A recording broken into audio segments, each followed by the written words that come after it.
How's it going? It's Jessie from Jessie Marie Does Stuff here on FlossTube, and I am here with what you might call a Stitch With Me video. First things first, I just want to say that I am sorry for the lack of videos in the month of May. May was a little crazy, and I had every intentions of filming last week to update and whatnot, and it just never came to fruition. It just never came together in the right situation for me to be able to film. I'm dealing with some allergies and you know stuff in life. Anyway, so earlier this evening, earlier this afternoon, Danny was at his parents' and he was changing the brakes on his car. And I am under strict orders to do some stitching today because his brother is coming over in a couple hours here and we're going to play board games all night. And when I say all night, I mean like if I get to bed before 4, it'll be, that'll be something. So, I'm under strict orders to get some stitching done, and so that's what I have been doing. And so, I don't even know what time it was, but at one point, I jump onto YouTube, and I'm like, I'm gonna watch some FlossTube. May as well, right? Take advantage of the opportunity. And the moment that I pulled up my subscription list, I saw Emily C's new tag, the Emily C tag, which is also very descriptive. It's very Emily. There's no doubt about that. And so I'm watching this tag, and it's fabulous. It's like last summer. Do you remember when everybody was doing the like 20 random facts or 25 random facts or whatever about me? It's like that, but it's also, sorry, I'm counting and talking at the same time. This could be disastrous. It is also like directional. So like you have an idea of what to talk about. It's so good. And also can elicit some funny stories. So that's what I'm hoping to accomplish here today. All right, let me make sure that I'm on track here. I need 3 stitches between this one. 1, 2, 3. Nope, I'm in the wrong spot. 1. Oh, I'm counting wrong. Okay, 1, 2, 3. Got it. Okay. So, let me talk to you about what I'm stitching. This is my newest start, which is kind of ironic considering, I mean, you know, I've said this on several different platforms on Facebook and on Instagram and, you know, whatever. It's ironic that I spent the entire month of May on one project, which I will show at a later date. And then the 1st of June rolled around and I had to make a new start. But it was kind of like a reward for all that hard work that I had done on that one project for the whole month. Plus, this is for a stitch along with the Stitcher's Coven. So the Stitcher's Coven is the brainchild of Amy, Amityville Amy, who I love and adore, as do we all. And so I have mentioned on my channel previously a group called Bewitched Stitches, and the long story short is that the Stitcher's Coven is it is an offshoot of that, and it is where I have chosen to make my witchy home, my coven home, if you will. And so this summer we are doing the Summer of Salem SAL, which is also being run by Bewitched Stitches. So the hashtag for the Stitcher's Coven edition is TSC Summer Salem. And I know it's TSC because my business, the Storyteller Collection, is also TSC. So it's really easy for me to remember. I kind of love that. All right, I have to count again. 2, 4, 6, 8, 10, 11. All right. So back on track here. I started this for the Summer of Salem SAL, and I hemmed and hawed about this. I ordered a chart from 123 Stitch a couple weeks ago, thinking that I was going to do that, and I chose Away We Ride by Blackbird Designs. Blackbird Designs is on my bucket list because, believe it or not, that is my first Blackbird Designs chart that I own. It's the first one, and so I thought that this would be a really great opportunity to remedy my bucket list, at least a little bit. But then I also have Barbara Anna's Something Wicked, and that whole poem, little verse there, by the pricking of my thumbs, Something Wicked This Way Comes, I adore that. I just adore it. And plus the words on that are done over one, so I thought that would be, you know, it's just really cool. But then there's also this, and it is the Summer of Salem SAL, and so this is very much the right project to do for this. So what is this? Some of you are going to know it because I've posted about it approximately 8 times now. And some of you may not. Some of you might even recognize it just by looking at what you're seeing here. So this is Witches of Salem by the Primitive Hare. It is very similar in aesthetic to the Salem Remembered by the Primitive Needle, in that it lists the names of those who were tried and convicted of witchcraft during the Salem witch trials in 1692. So I'm going to bring in this so that you can see what it's going to look like. This is a black and white version, but it is charted in color. So you see we have the list of the names that were tried and hanged, or killed rather, not necessarily hanged.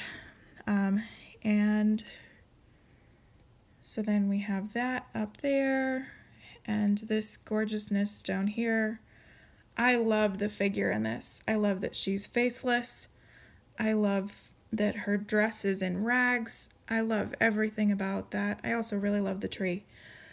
Now, this is charted in a mix of Weeks Dye Works and Gentle Arts, and so I've pretty much subbed out like everything, with a couple of notable, just a couple of exceptions. So for instance, what I'm stitching with right now is Anchor Black, and that part is charted in just DMC 310. The tree is stitched in DMC. That's what it's called for, but I think I'm going to substitute, I don't know, something of a fun brown. Something variegated and tonal. So my fabric here is like one of my favorite things ever, and I'm gonna need to get some more of it. The color is not coming across very well. You can kind of see right here like a little bit of a yellow spot. This fabric is gorgeous. It is 28 count linen. It's a Marron linen, which is not a linen that I'm too familiar with, but I ordered a 28 count linen from XG Design. I wanted to see what her gold sand looked like.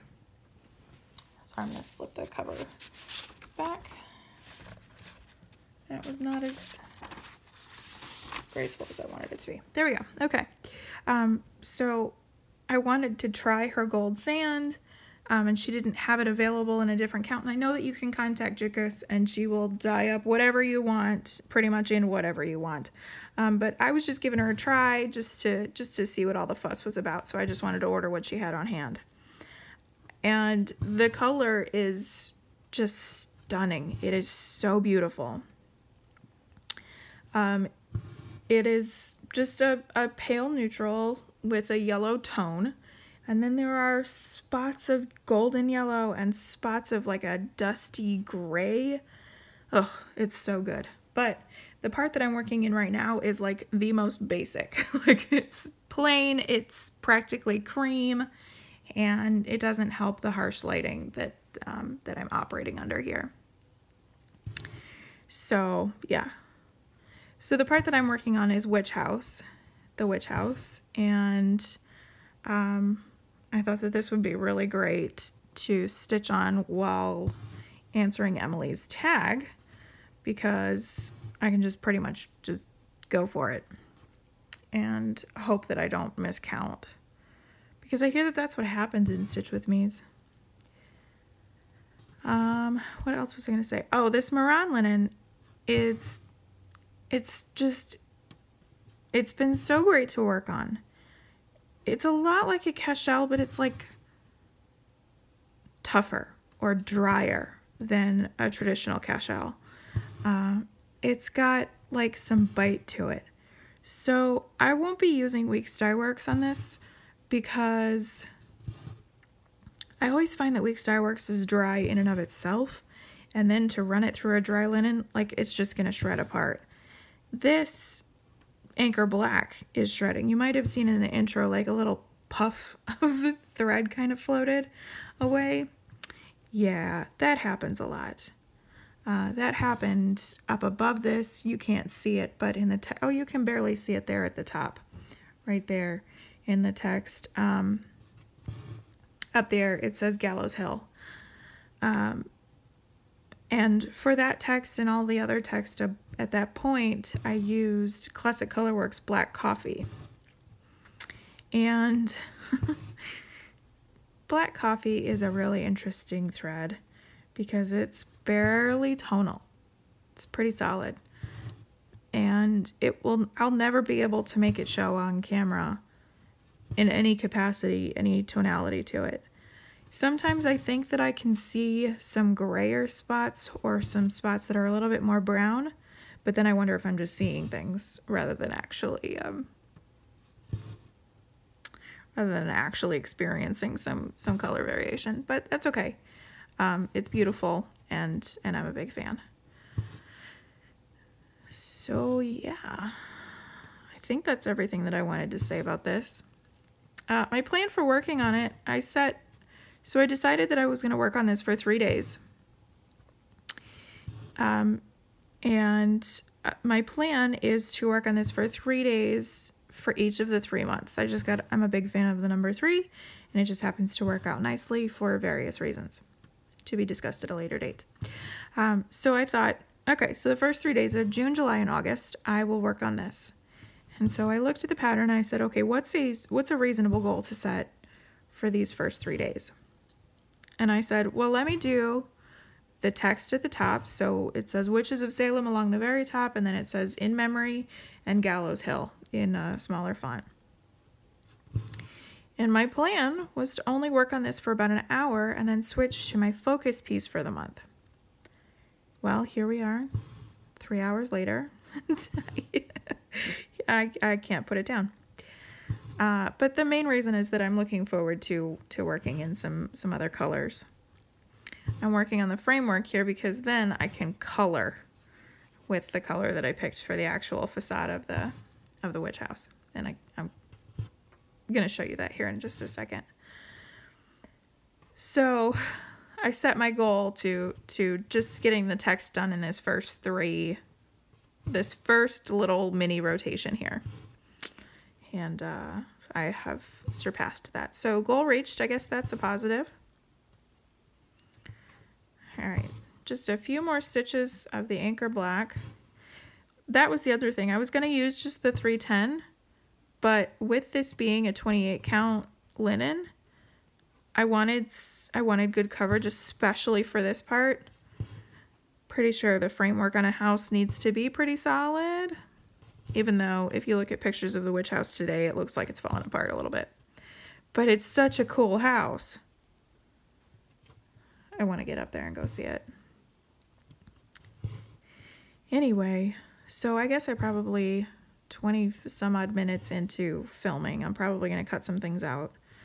I probably should get on with this tag because Emily's tag, it's all over the place as far as topics and themes is concerned. And it's also kind of long.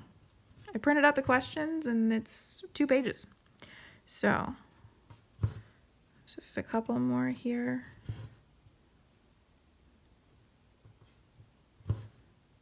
Before I get started with that, eyeballing to see if it lines up.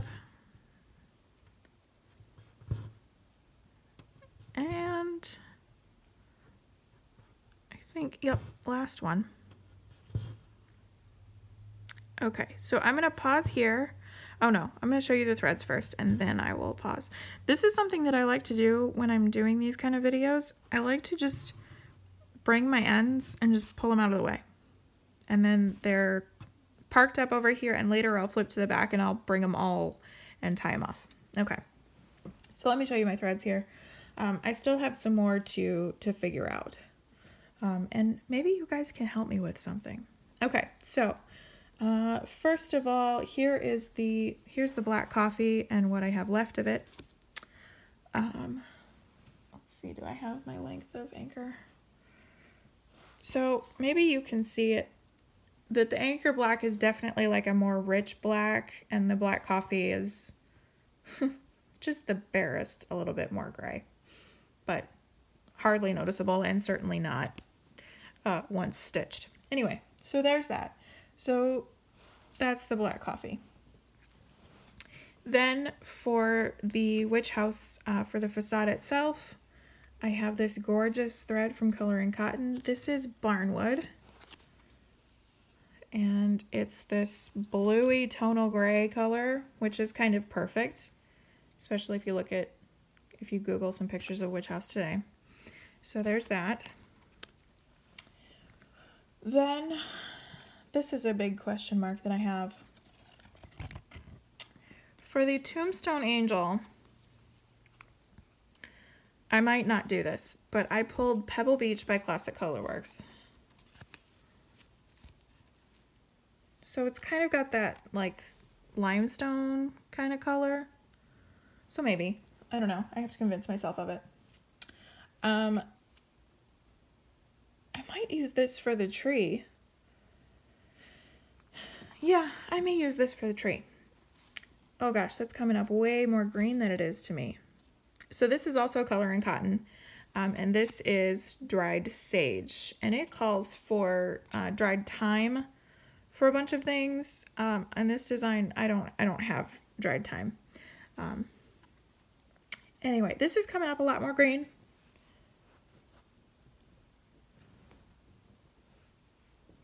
This is coming up a lot more green in on the camera than it does in real life. It's definitely got more of those brown tones, but you can see the brown shades in there. So I think that would be really cool for the tree.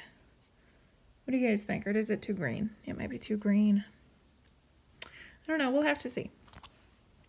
Okay, so there's that. And then there's like a plant looking thing growing up the center of this to sort of divide the two parts of the picture. And this is a limited edition Gentle Art sampler threads. I never get to use these. I ordered a lot of Gentle Art sampler threads from eBay a while ago, and like several years ago, and they're all limited editions, so it's not like they're exactly called for. They're nameless. It wasn't like they came from a set or anything. So I was looking forward to getting to use this, and so I think that that'll work for that funny little plant thing. And I still need a rust for some little accents, and I need to pick a color to do for the names, because I didn't want to use, it wants me to use,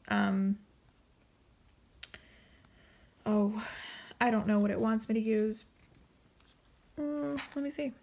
It wants me to use Carriage Black, so that's what I subbed in for the black coffee in the text. And I don't really want to use that for the names because, first of all, there's hardly any tonality to it, and I just think that that part should be a little bit more interesting, given that that's the names of the witches. Anyway, so I'm not entirely sure what I'm going to do for that yet, so I'll play with that and figure it out. The good news is I'm not going to get to that in this 3-day rotation, so no big deal. Okay, I'm going to pause here, and I'm going to load my needle with some barnwood and start filling in, so I'll be back in a second. Okay, and we're back. I had to do a few stitches because, and I don't know if this is standard, but my barnwood had pre-cut lengths. And I don't think that my Witches socks, which I'm using for Spooky Countdown, also by the Primitive Hare, I don't think that Witches socks was pre-cut. So that was pretty fabulous. Except the lengths that Angela provided are crazy long. And because of where I've got the camera, I have to kind of dip and pull back when I'm coming to the top of my fabric. So I wanted to put in a few stitches and try to reduce the length that I'm playing with here.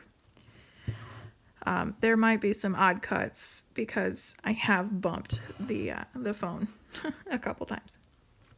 Anyway, let's get on with this tag because, yeah, it's time.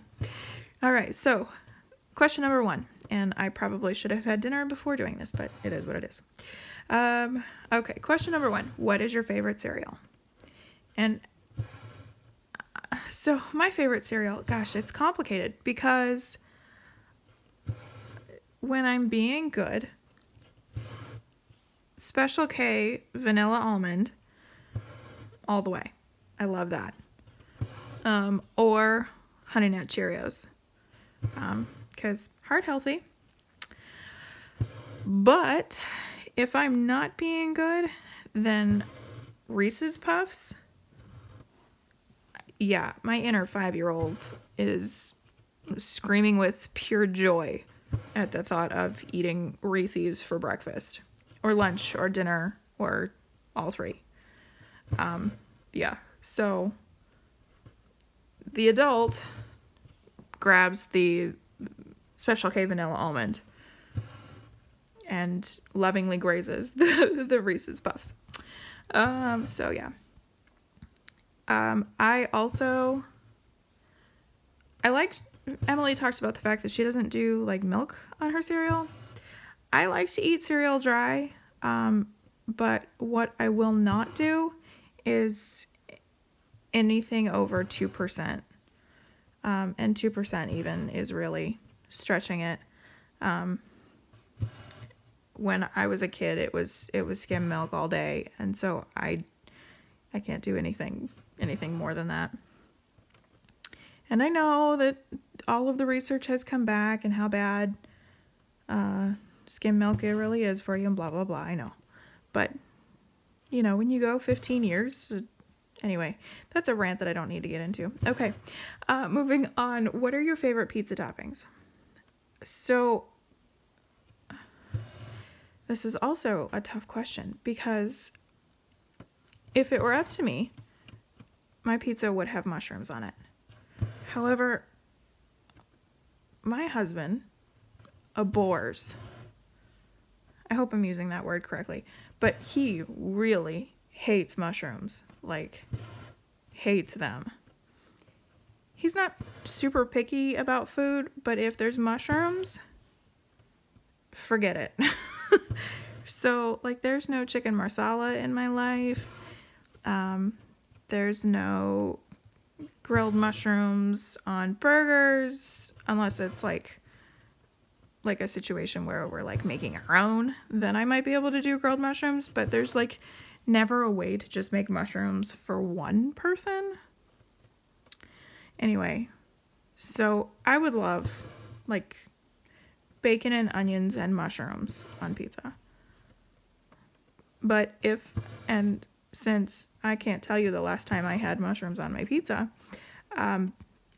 bacon and onions is really, really my favorite. Like, so we do the thing where you can split the pizza, where it goes 1/2 whatever he wants and 1/2 whatever I want. And if I were to put mushrooms on my side, he would say no. Put it that way. It would be a no. My pizza would have to be absolutely separate, and I won't be having my own pizza. So there's that. Okay.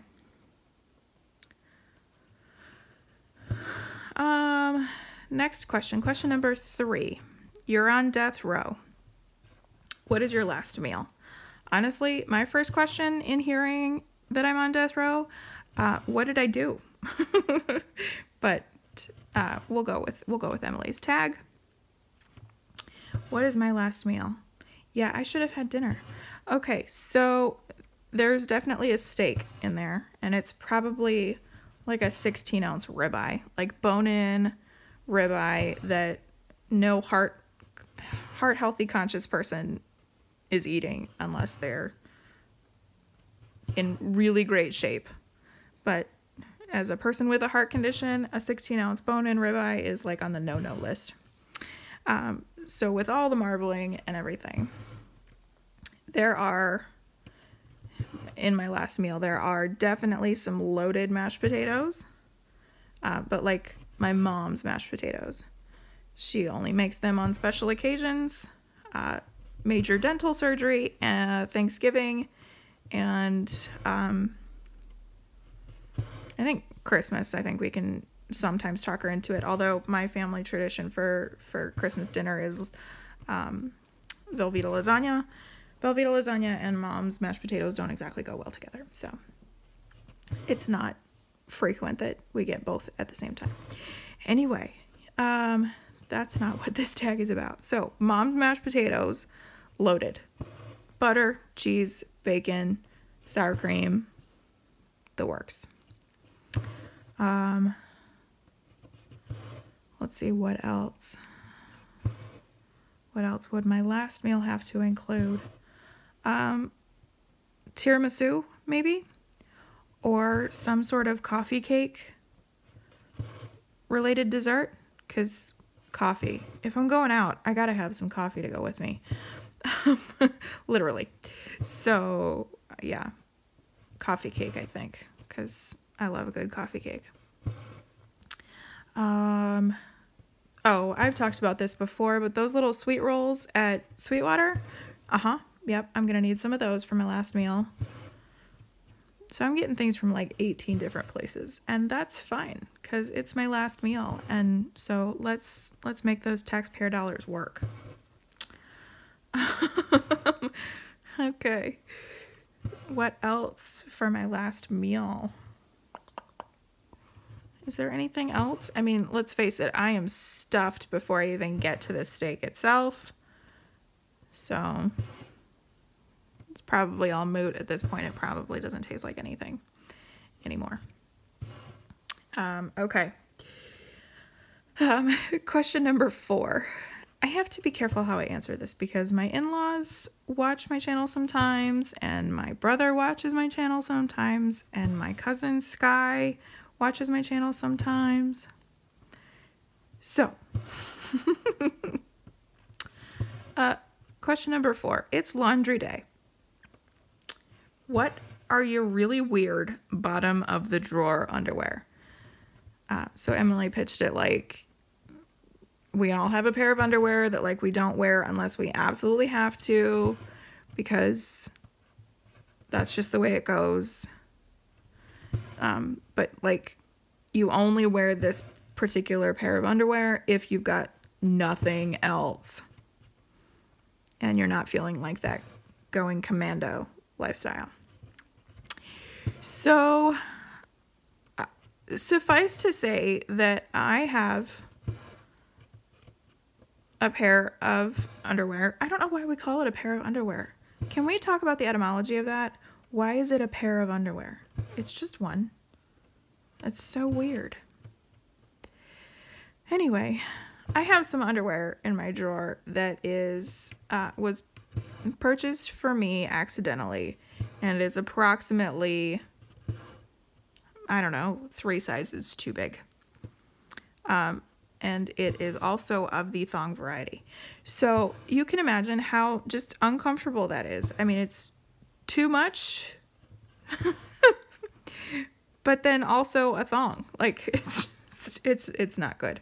So yeah, I'm more inclined to go to the store and to go buy something than to actually wear those, because you know, I'm all about that be comfortable life. Okay, next question. This one's fun. Number 5, who would play you in a movie about your life? So when I was a kid, my doppelganger was Baby Spice. And I don't think that that is still the case because I've gotten a little bit squishier over the years. But let's just say that Baby Spice or Reese Witherspoon or I'm trying to think who else. Somebody said I looked like Kirsten Dunst,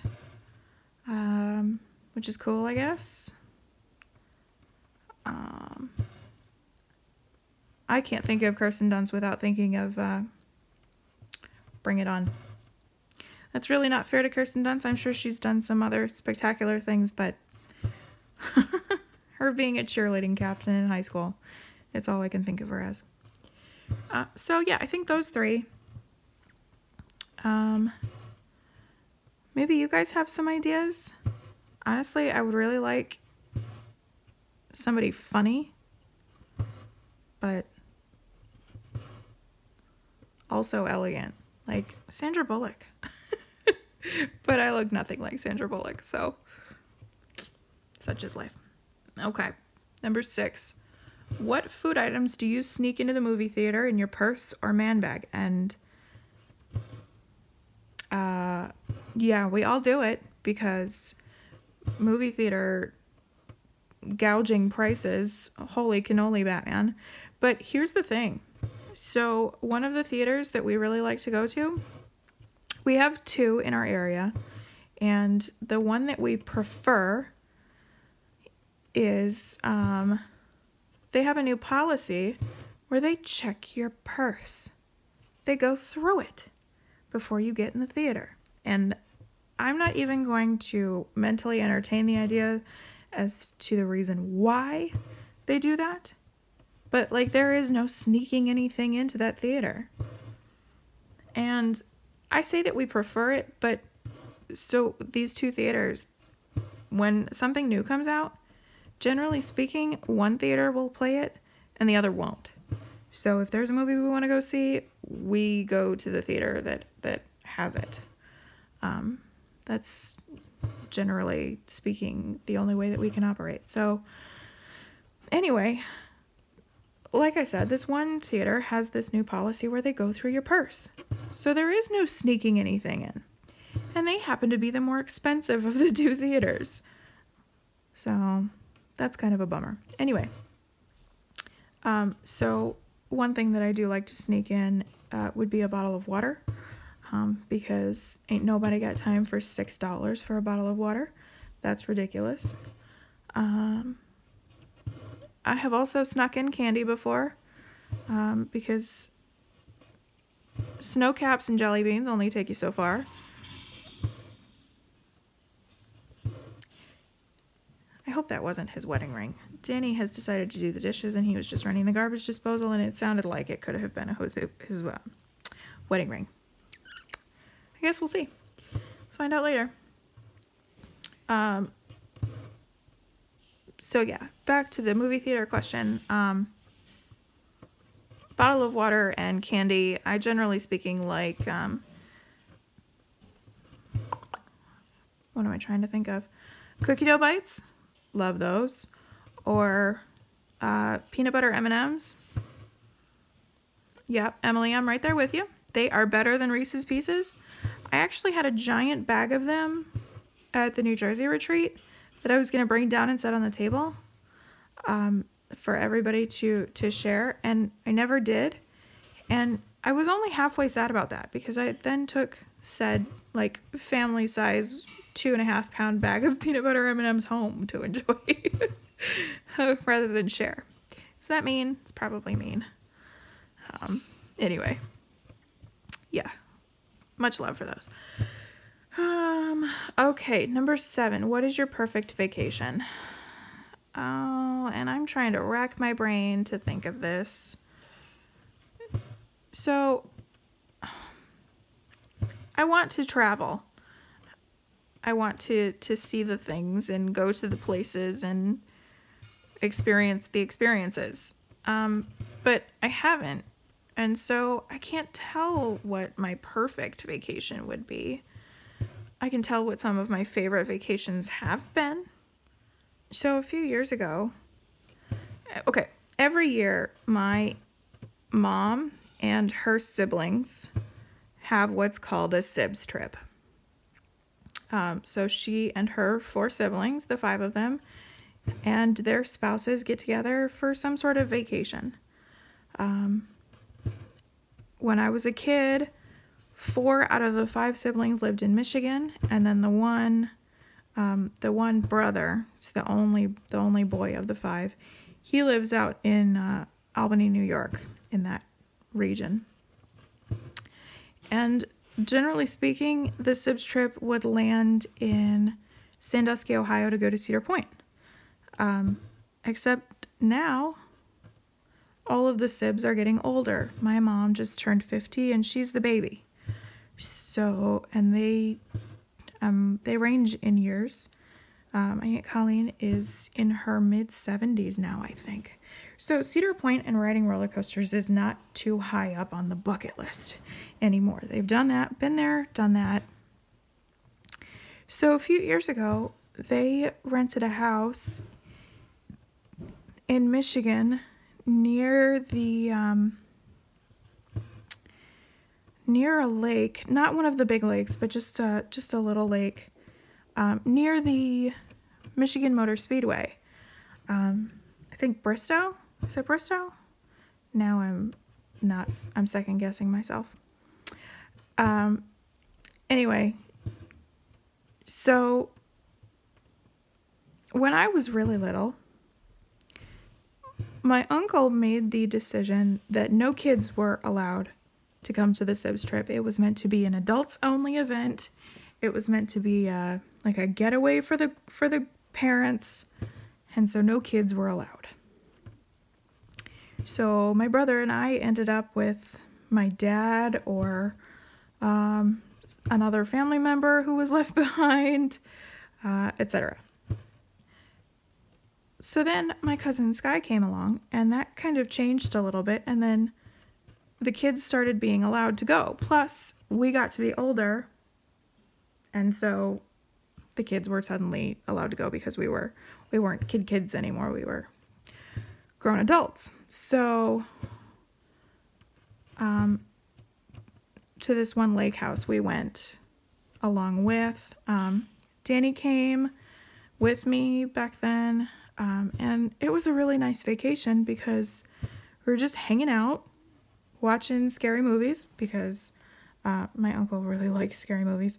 He also doesn't have kids, so that's why he made this declaration about no kids. Should probably make mention of that. This thread is not going to survive the length that I'm trying to make it, so I will just end it here. It was a really great vacation. That's my favorite kind of vacation. It was relaxed. We were hanging out. We weren't off doing things the whole time.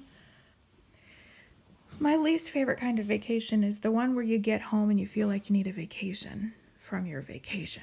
Those are exhausting.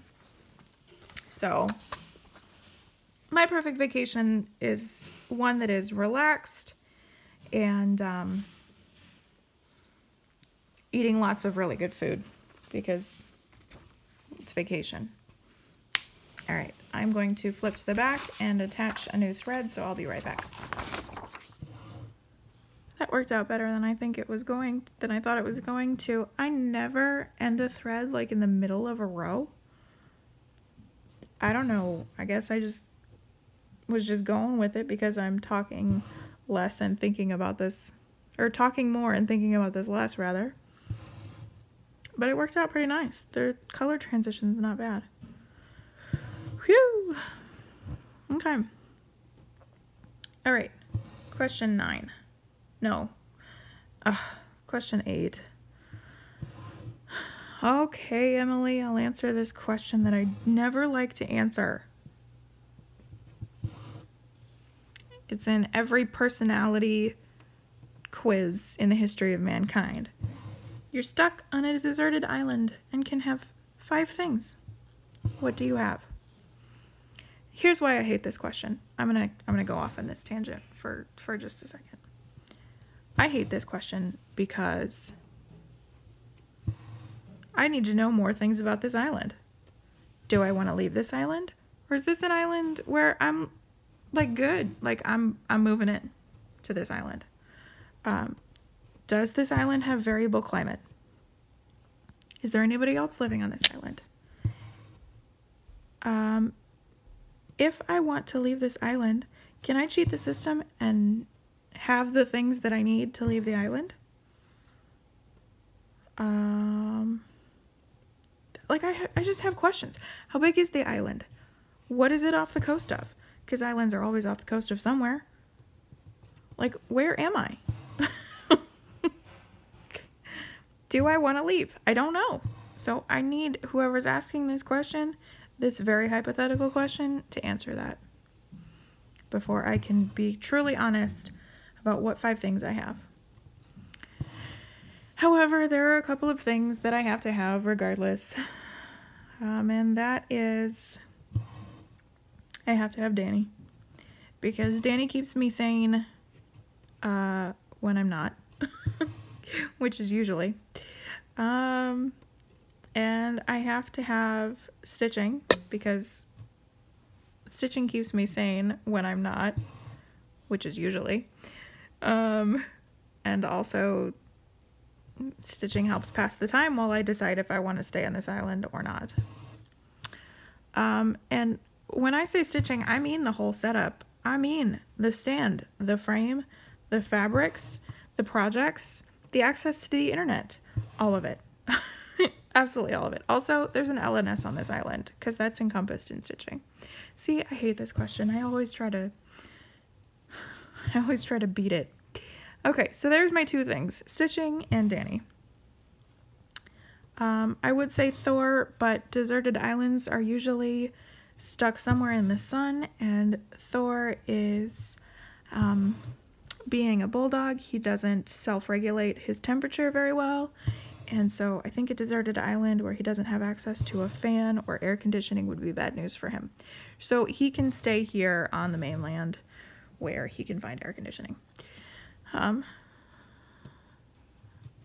Plus, we all know about this whole flying with animals business.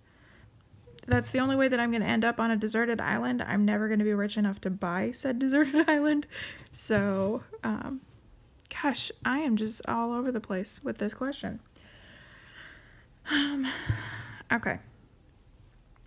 I would say the Lord of the Rings trilogy in book form, because it is something that I have always wanted to read, but I will never sit down and actually read. And I know that that is probably offensive to many of you, but that's how it goes.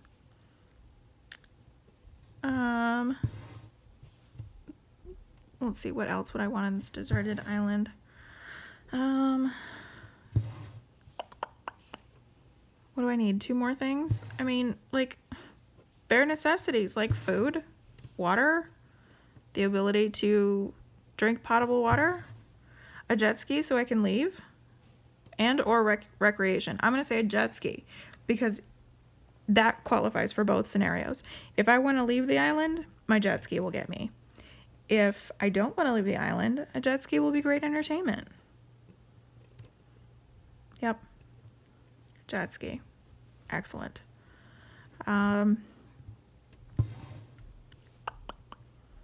Also, a sat phone, because this is hypothetical questions, and so I will have something like a satellite phone that operates no matter what. And so, again, this works for both situations. If I want to be there permanently, then I can make phone calls and say, hey, guess what, guys? I'm on a deserted island. Or sat phone can be like, hey, somebody come find me. Here, use the coordinates being delivered to you via my sat phone. Ugh, this question. I never like it. Okay, moving on. Thor, stitching, Lord of the Rings, sat phone, and jet ski. Good to go. All right. Did I say Thor stitching? I meant Danny stitching. Okay. Let's see here. question 9. If you could have a reproduction style chart with any theme possible, what would the theme be? So the first thing that sprung to mind hearing this question is something with a magnolia tree. One of those southern magnolias with the gorgeous white blooms. I love those trees, and I love the flowers, and I love how temperamental they can be. We have some here in Virginia. There are several in my neighborhood. I want one so bad. They're gorgeous. And so this hypothetical reproduction sampler has a magnolia tree. Or we can take it a step further, and the theme of my reproduction style sampler is provocative flowers. So those flowers that look like sex organs. I am fascinated by that. Or carnivorous plants. Fun plants. That's what's in my reproduction style chart. Now, whether this can actually be a thing, I doubt it. I'm pretty sure that nothing about that screams reproduction style, but whatever. It's fine. It's my world. Yeah, like interesting plants. Carnivorous plants or Stinky Pete. So Stinky Pete is, it's one of those, I wish I could think of the name of the flower. This stitch is being ugly. I'm ripping it out and doing it again. Stinky Pete is the name of the flower that was given to the flower. It's the one that's at Virginia Tech. And when it blooms every so many years, it smells like rotting flesh. And I love the whole concept of Stinky Pete. The next time that it blooms, I'm going to try to get down to go visit it because I'm just curious.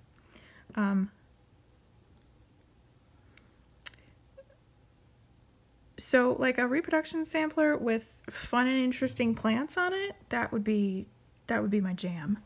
Carnivorous plants like Stinky Pete, provocative flowers like the magnolias or the irises.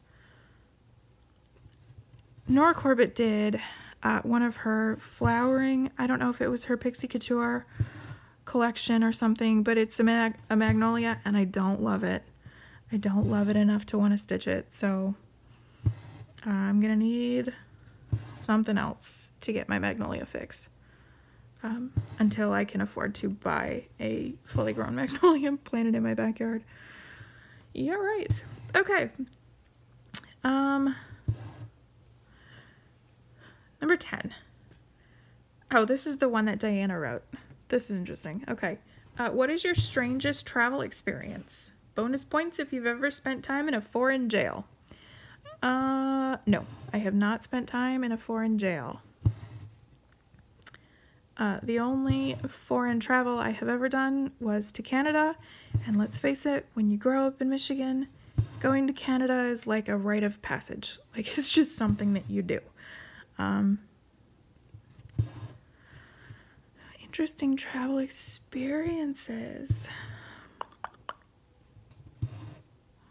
I don't know, you guys. I don't know. I can't think of anything off the top of my head. Any travel experiences of note. There's another ugly one. Let's see if I can fix that one from here.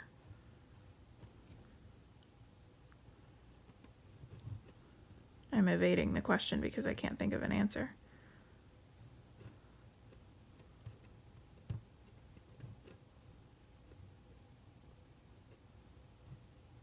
There we go, fixed. I don't know. I don't have any strange travel experiences. I'm sorry to disappoint, but there's no foreign jail time in my past or anything like that. So I'm just going to move on before I hem and haw about that for too long. And then watch, I'll stop filming here and I'll think of something of note. Okay, so moving on to question 11. What are you saving money for right now?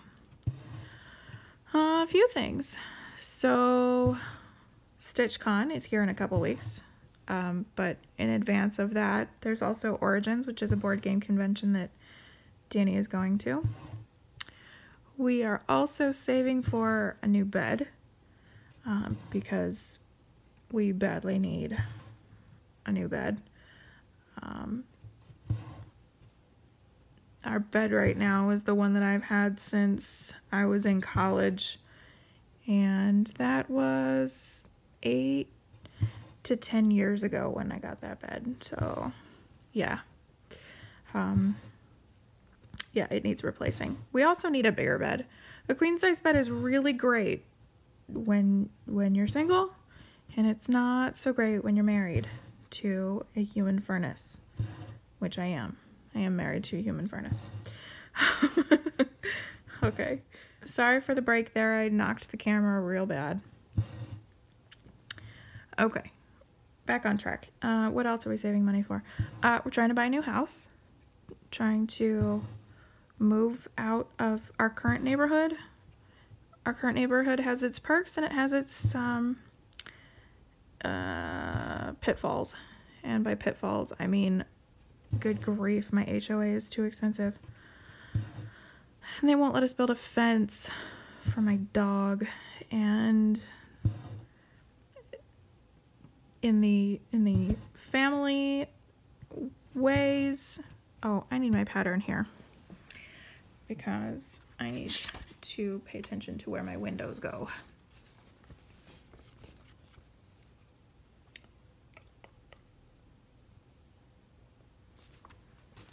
Okay, you can't see that, but I can. Haha. The schools in this area are not the best, so we need to get out of this school district. Pronto. Okay. Trying to think if there's anything else. I don't think so. Okay, number 12. What craft would you like to try and or get better at? I couldn't crochet to save my life, and I would really like to learn how to do that. There are these adorable stuffed toys done in African flower crochet, and in particular, there's a bulldog one, and I need that so bad, but I can't crochet to save my life, so I'd really like to get better at that. If only just to be able to make the bulldog and then call it a day. Like, I don't foresee myself replacing knitting with crochet.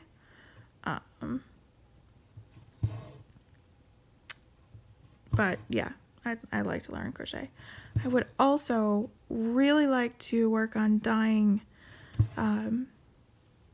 primarily yarn, but I would be open to threads and or fabric. Fabric is less my jam. I feel like there are some people in this world who are really good at dyeing fabric, and I feel like there are some people in this world who shouldn't. And I think I belong to the latter category. So I'll leave the fabric dyeing to others, but threads and or yarn, yes please. I would love to do that.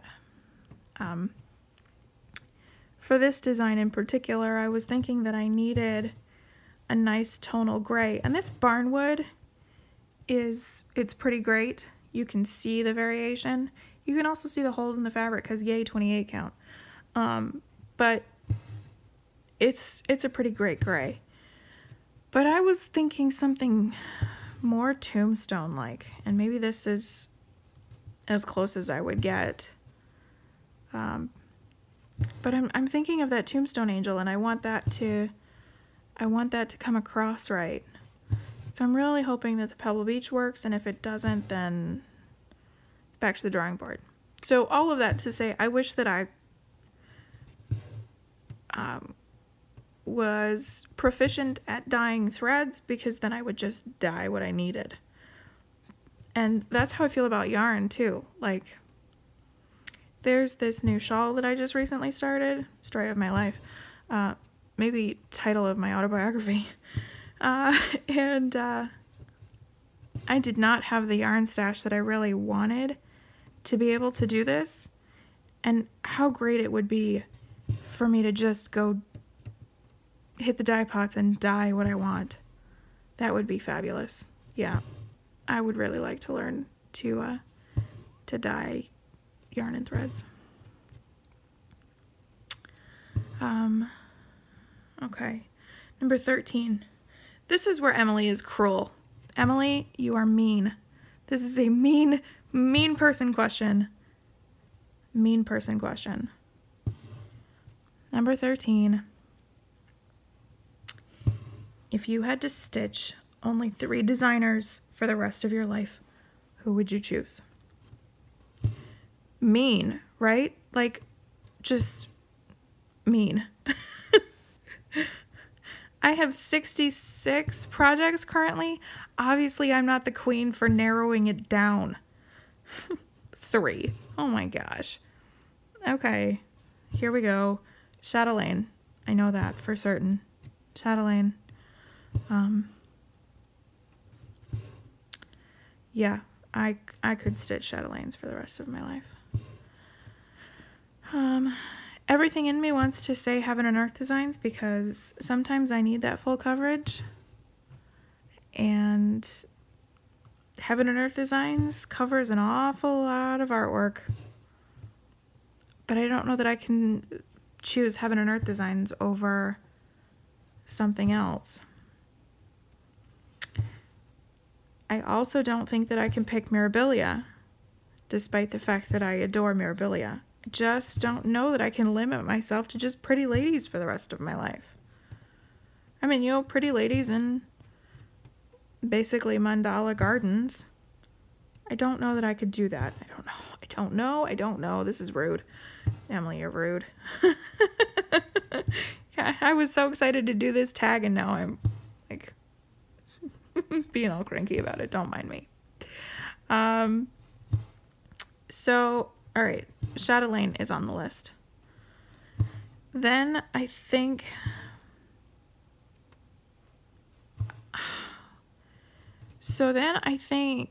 that Brenda Gervais, and this is where you all are laughing at me, Brenda Gervais / With Thy Needle and Thread.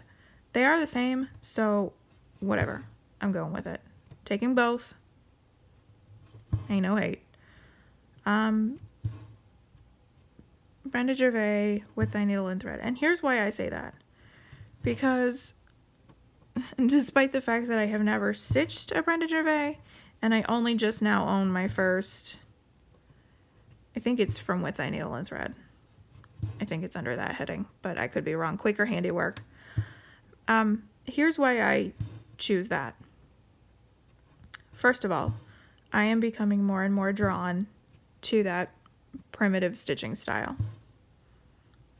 I find myself staring at it all the time.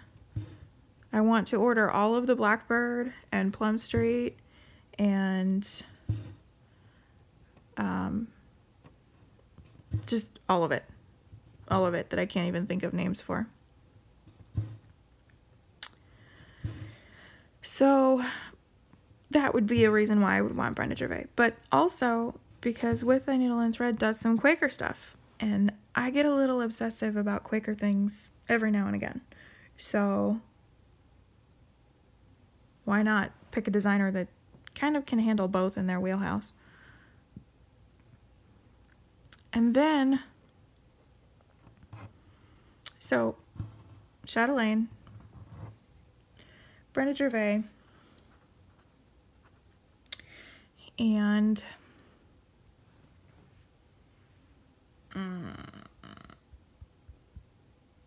oh, I don't know. This is rude.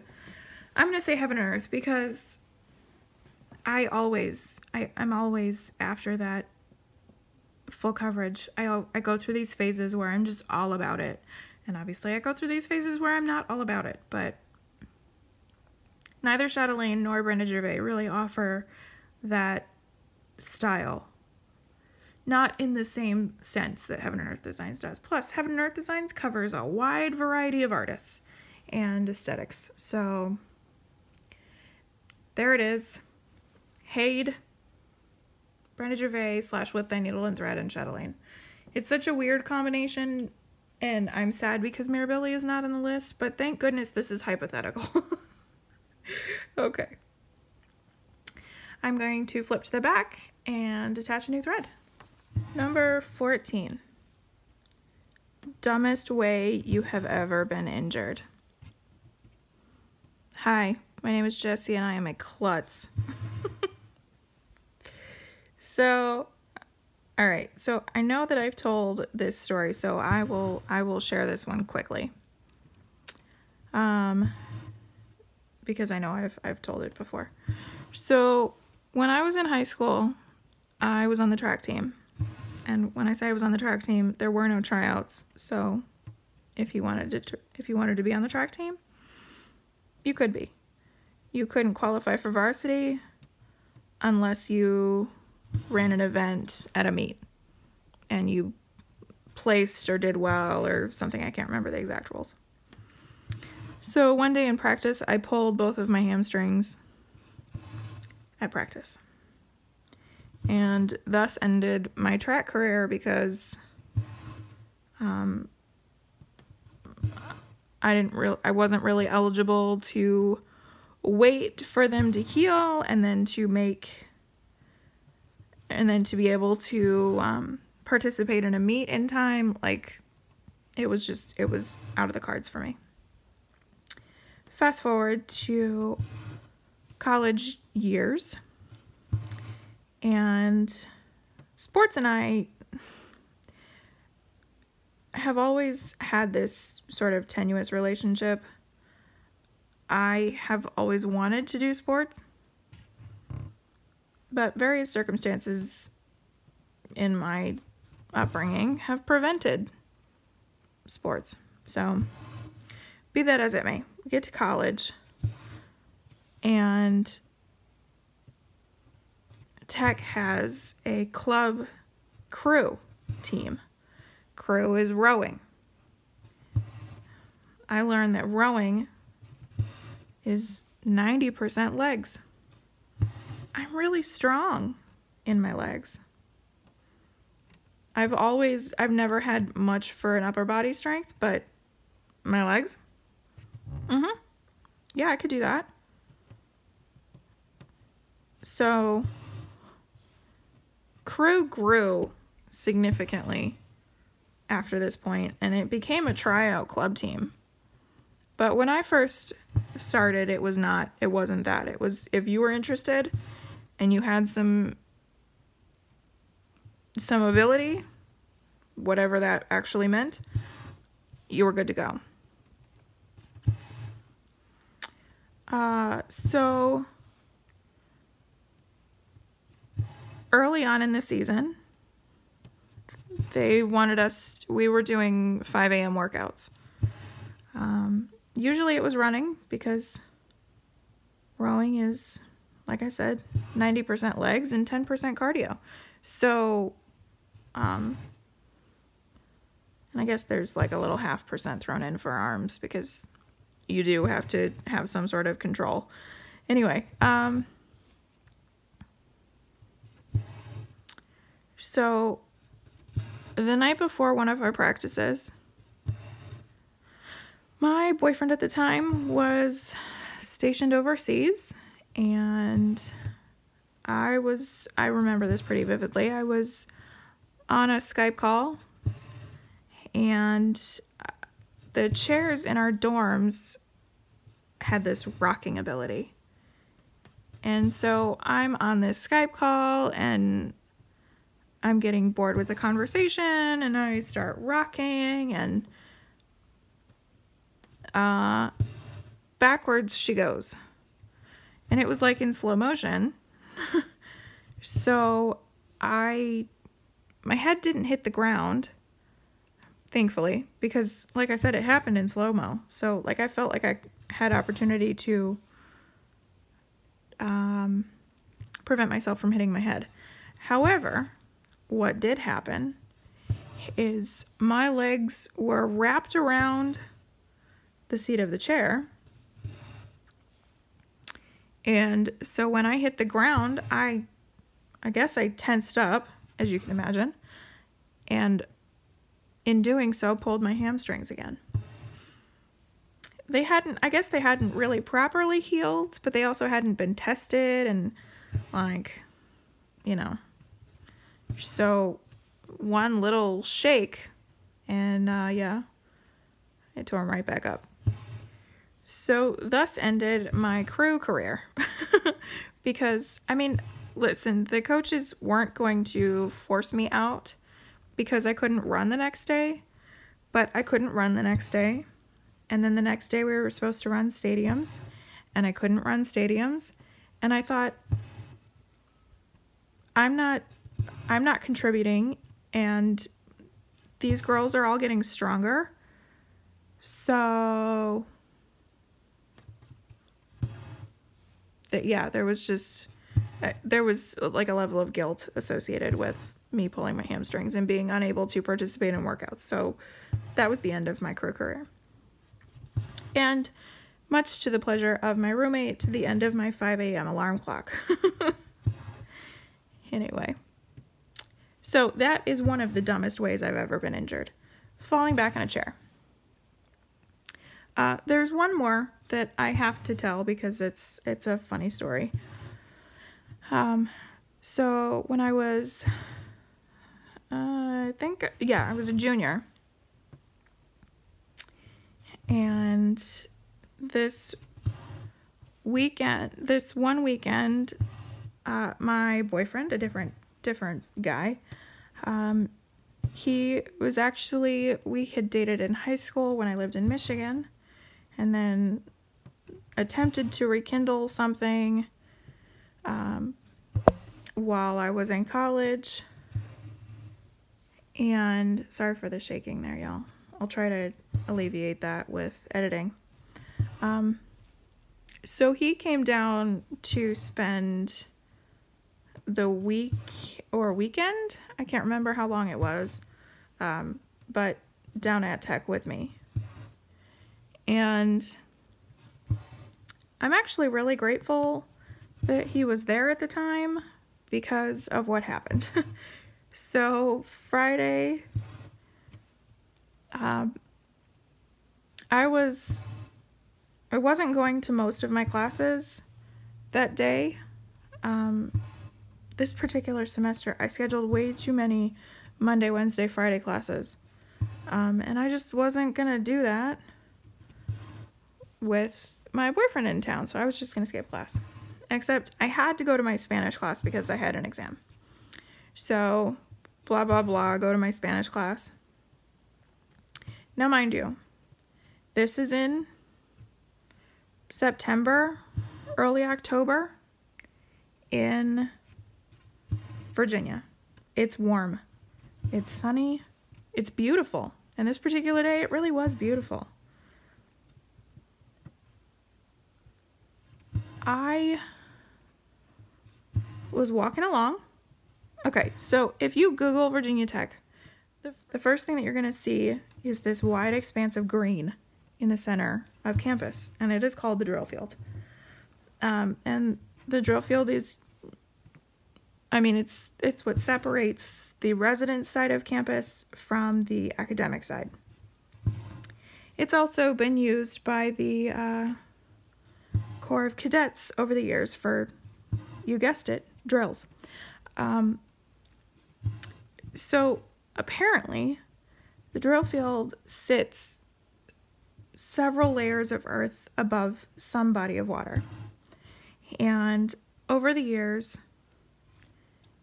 the drill field is sinking. And it's slow grade and, it's not noticeable. But what you find is that it's almost like walking into a bowl a little bit, because there's this big dip in the sidewalk down to the drill field itself, and then a big dip to come back out. So this is all relevant because I was living in the dorms this particular year, and I was coming back from my Spanish class, which was on the academic side. It was in McComas Hall, so if you're looking at a map McComas Hall is, it's off to the corner. It's one of the larger academic buildings, and it's one of those buildings that like isn't anything in particular. Like it's not the science department or the language department or English or anything like that. It's just like a catch-all. And if you're also looking at that map, you will see probably East Campbell or Eggleston Hall on the other side of the drill fields, smack dab in the center on the residence side. And so that was the trek that I was making. So I was completely sober. It's a Friday afternoon. It's a beautiful day. It's not raining. It's late summer, early fall in Virginia. I am walking along, going along with the crowd. Down she goes.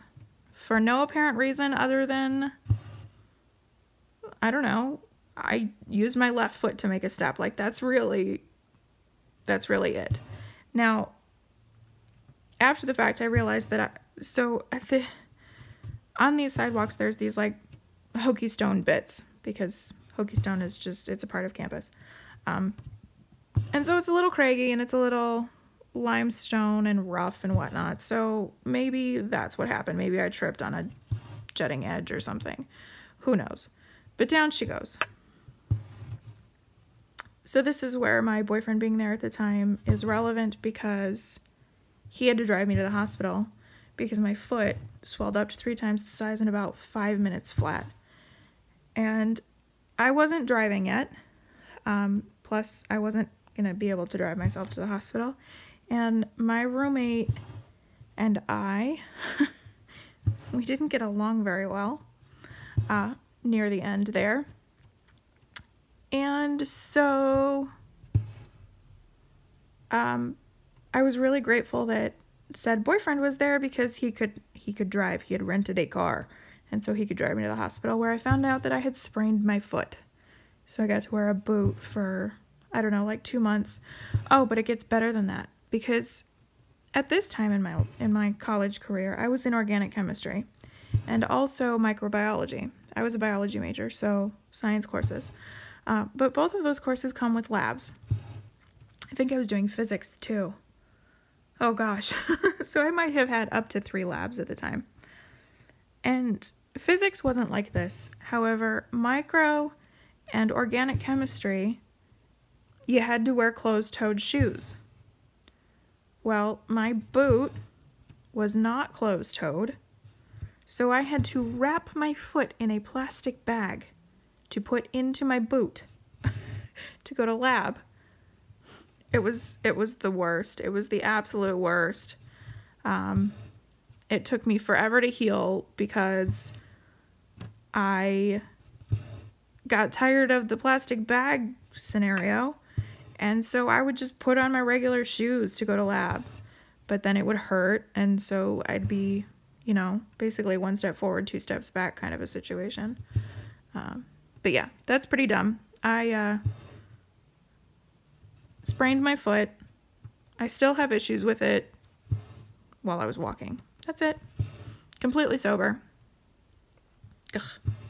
Okay. I gotta get moving. It's probably dinner time. Okay. Number 15. What is your worst roommate or housemate story? I have a couple of unfortunate situations here, but the one that I was just talking to you about, roommate, I was living in New Res Hall East, I think is what it was called, or West. New Res Hall, and then One Direction, New Res Hall Direction, I can't remember which one it was. It was kind of a nicer dorm. It was more suite style. So we had essentially 3 bedrooms, 6 girls, 3 bedrooms. We had a living room, and then we had a bathroom that was just ours. So essentially 2 showers for 6 girls instead of 4 showers for 30 girls. And 4 stalls. It was glorious. and like 3 sinks. That was really nice. I thought I was living the high life. If I gotta live on campus, so be it like this. Anyway, so that roommate in particular, Sarah, I thought that we were gonna get on just fine. She was a year younger than me, but she was also extroverted, which paired nicely with my introversion. We liked the same music. We went to go see the first Twilight movie in theaters at midnight together. Like, yeah, I know, total nerds, but whatever. Anyway, so I'll just share this one particular story. She got along really well with a fraternity. She was in a sorority, but she got along really well with I don't think it was their associated fraternity, but anyway, she was friends with a few of the guys, and so they were having a party, and they invited her, and so she invited me, along with another one of her friends, and I don't remember her name. And I was like really looking forward to it. We're gonna go to this party and meet some people, hang out, etc. It wasn't too far from campus, so we didn't have to drive or depend on anybody else driving. It was wonderful.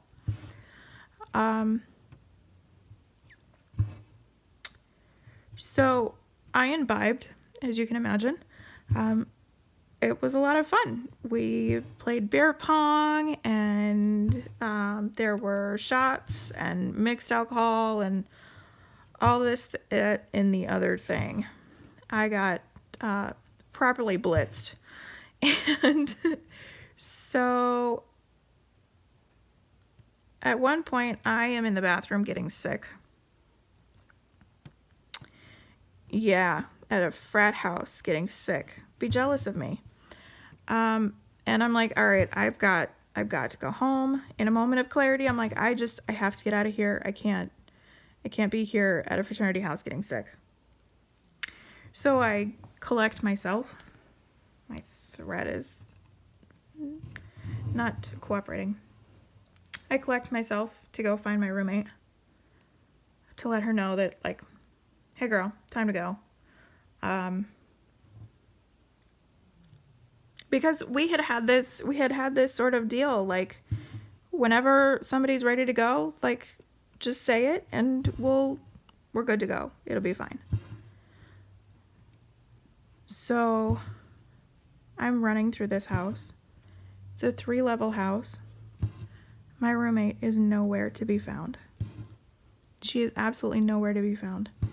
And neither is her friend. And at this point, I'm in panic mode because I'm at a fraternity house. I don't know these people. And I am alone at a frat house where people are drinking. I have never been so pissed off in my whole life. Like, girl code. You don't leave a girl at a frat house. You don't do that. So I called her. She answered her phone, and she was like, hey, sorry, we couldn't find you, so just let you know we're on the way to some other person's house. Hope you can get home. Hope you have your key. Okay, thanks, bye. Yeah, that was my worst housemate story. I was able to get home. However, I was too drunk to be walking. Fortunately, the fraternity had a DD at their disposal because some of the older pledges and older brothers were out at the bars. So they had a DD system for the night, and he offered to get me home safely. Thank goodness for him. Because yeah, that was atrocious. We never really recovered from that, this roommate and I, and eventually she moved out to go live at her sorority house. they had like an on-campus opportunity, and so she went to go live there. And that was that. And then I got to live by myself for a little while, and then a new roommate showed up, and she was on some sort of program through the university, but not really. Fresh from Turkey. And I mean, had never spoken more than 3 words of English in her entire life before she became my roommate. Yeah, that was really interesting. But that's a story for another time. Okay. Oh my goodness, I said I gotta hurry up, and then here 15 minutes later. Okay.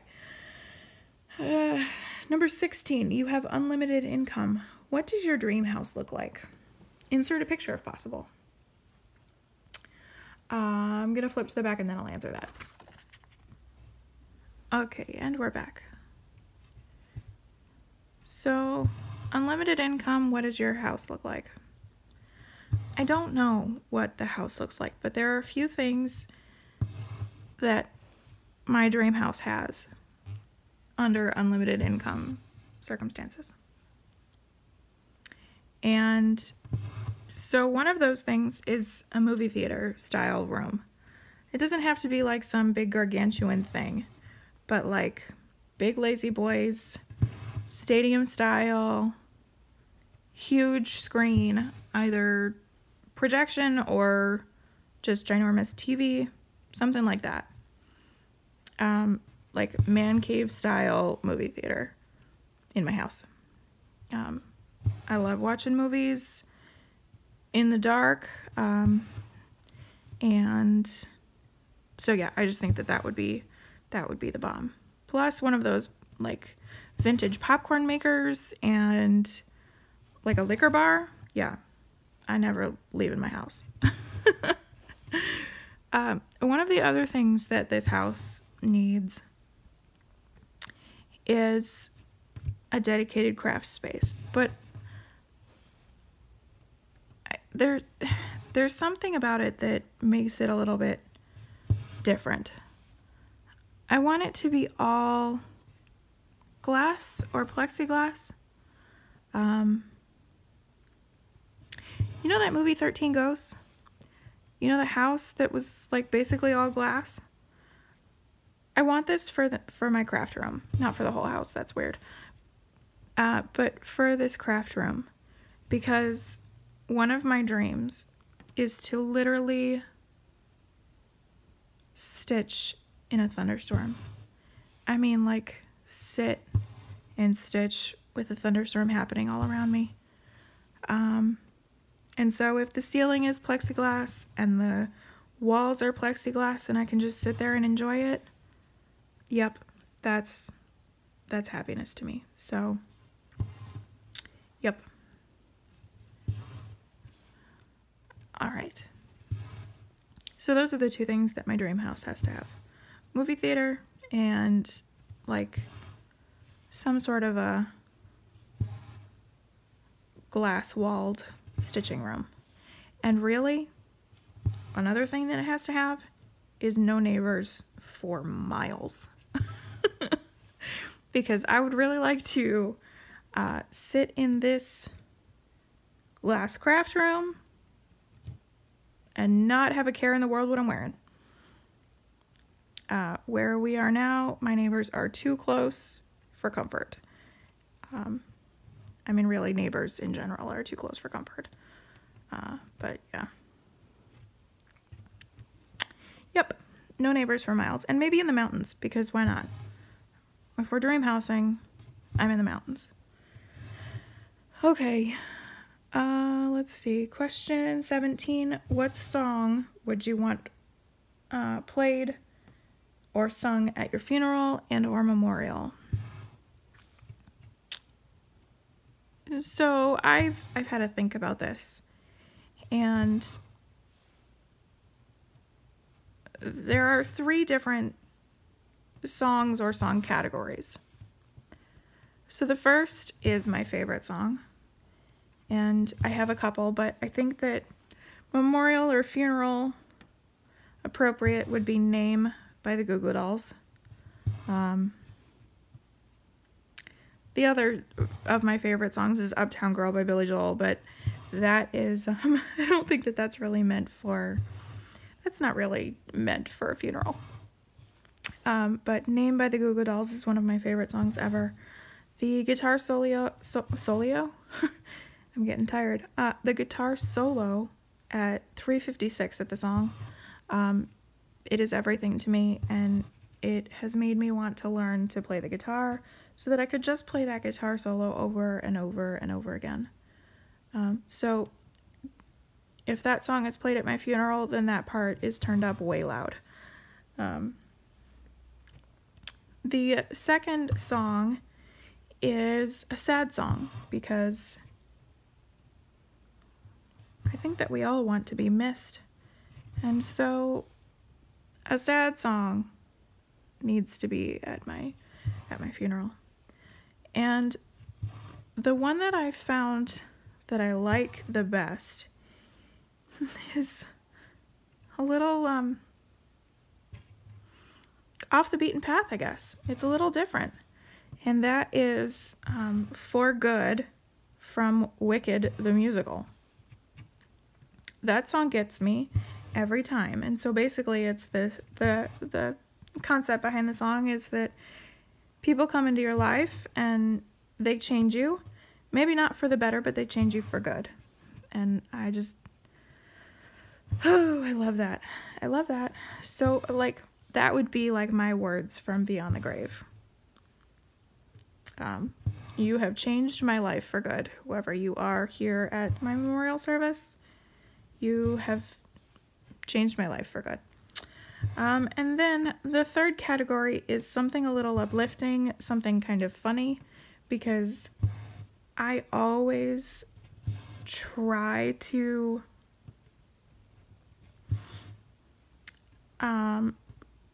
be funny. Sometimes I am more successful at it than others, but I just think that it would be really great.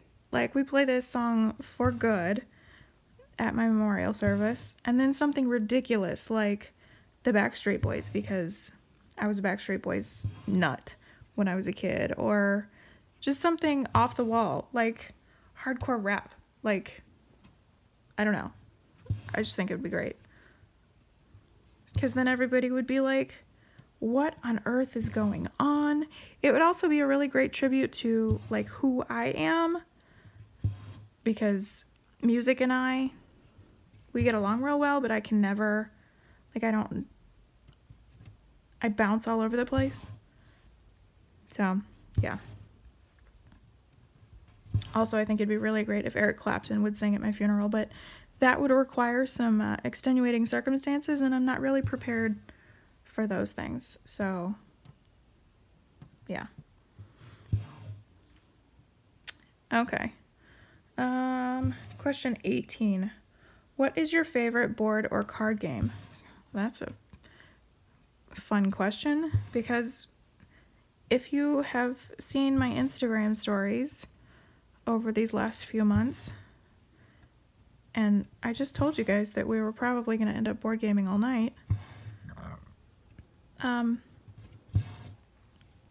board gaming has become a rather large part of my life. We're going to Board Game Con here in a few months, or not a few months, a few weeks, not even. So I have these recent board games in my head, and so they aren't going to mean anything to the majority of you all. And so when I say the names of these games, please look them up on Google, because yeah, they're good games. So the one that we've been playing probably the most is Gloomhaven. And Gloomhaven is this massive, massive game. So think World of Warcraft meets Dungeons and Dragons, like the essence of storytelling in D&D, on a board. And you will get some form or fashion of the like at the heart what Gloomhaven is. You have a character, you go on these missions, there's a storyline and a plot behind the whole thing. Your character levels up as the game continues. It's very much fantasy, and it's this beautifully artistically created game. It was developed by one guy by the name of Isaac, and I can't remember his last name, but Isaac wrote this story. So it's like a book and a game all kind of rolled into one, and it's such a very cool concept. So I've really enjoyed that. That is a game that you don't like sit down and play and then you're done after an hour or so. It's going to take us months to play this game. There are parts of the game that we haven't even unlocked yet. Like, you have to reach certain points before you can even really fully access the whole game. So that's one that I really like. Another one that we've played a lot of is called The Great Western Trail. And I didn't like this game at first, but Danny and I have played it an awful lot. And I've really grown to like it. And it's another one of these European board games that's a little bit more involved than your average, like, Monopoly or like what you might find at Toys R Us. But it's a lot of fun. It's themed around, like, cattle herding in the West, but like when you think of cowboys and Indians, like, I don't know, early settling cowboys. It's really fascinating. And it's a lot of fun. And I have a hard time beating Danny at it. I think that I've beat him probably 2 out of the 15 times we've played altogether. But it's good. It's a fun game. So, and that's just like the tip of the iceberg. We haven't even really delved into all of these games, but so far, those are the 2 that come to mind first. Although I am going to have to try this Sex and Food Scrabble that Emily speaks of, because that sounds like equal parts hilarious. But also lots of fun. Okay, number 19. Who was your first celebrity crush? And the first one that pops into mind is Sean William Scott. Yes, I had a huge crush on Stifler for a long time there. I don't know what that was about, but yeah, Sean William Scott just ticked all the boxes for me for a while there. Okay, last question. Can't believe it. Finally made it. 2 hours in. Good grief. Okay. If you could capture a smell in a candle or perfume, what would that smell be? And I have several, so I'm going to make this quick. One would be my grandma's house. She lived in an apartment up until she passed when I was 10. And to this day, I don't know that I could even pinpoint what that was, what that smell was, or I wouldn't even be able to give it a name other than Grandma's house. It probably smelled like